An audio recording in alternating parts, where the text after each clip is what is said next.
Trevor the traction engine enjoyed living in the vicarage orchard.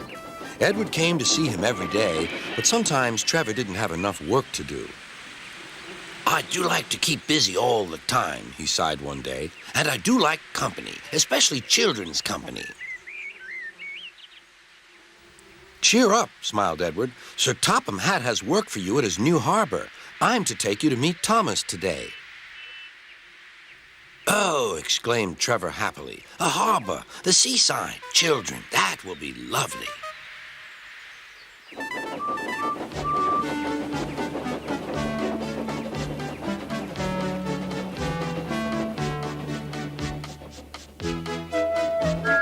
Thomas was on his way to the harbor with a trainload of metal pilings. They were needed to make the harbor wall firm and safe. Hello, Thomas, said Edward. This is Trevor, a friend of mine. He's a traction engine. Thomas eyed the newcomer doubtfully. A what engine? A traction engine, explained Trevor. I run on roads instead of rails. Can you take me to the harbor, please? Sir Topham Hatt has a job for me. Yes, of course, replied Thomas, but he was still puzzled. Workmen coupled Trevor's car to Thomas's train, and soon they were ready to start their journey.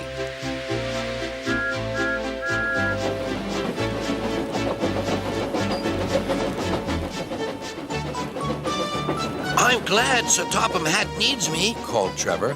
I don't have enough to do sometimes, you know, although I can work anywhere, in orchards, on farms, in scrapyards, even at harbors. But you don't run on rails, puffed Thomas. I'm a traction engine. I don't need rails to be useful, replied Trevor. You wait and see.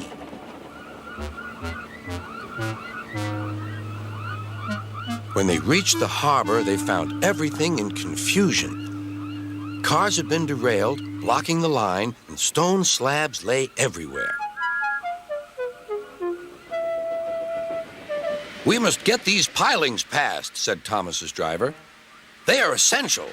Trevor, we need you to drag them round this mess. Just the sort of job I like, replied Trevor. Now you'll see, Thomas. I'll soon show you what traction engines can do. Trevor was as good as his word. He dragged the pilings clear with chains and towed them into position.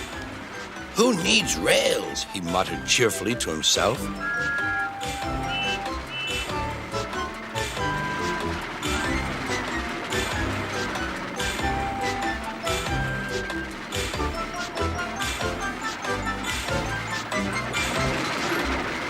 Later, Thomas brought Annie and Clarabelle to visit him. Thomas was most impressed. Now I understand how useful a traction engine can be. The coaches were full of children. Trevor gave them rides along the harbor. He liked this best of all.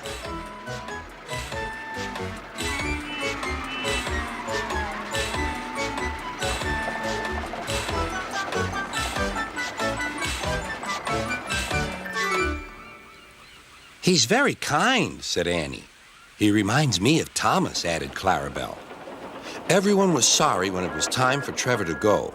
Thomas pulled him to the junction. A small tear came into Trevor's eye. Thomas pretended not to see. He whistled gaily to make Trevor happy.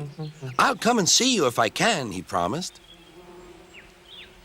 The vicar will look after you, and there's plenty of work for you now at the orchard, but we may need you again at the harbor someday. That would be wonderful, said Trevor. That evening, Trevor stood remembering his new friend Thomas, the harbor, and most of all, the children. Then he went happily to sleep in the shed at the bottom of the orchard.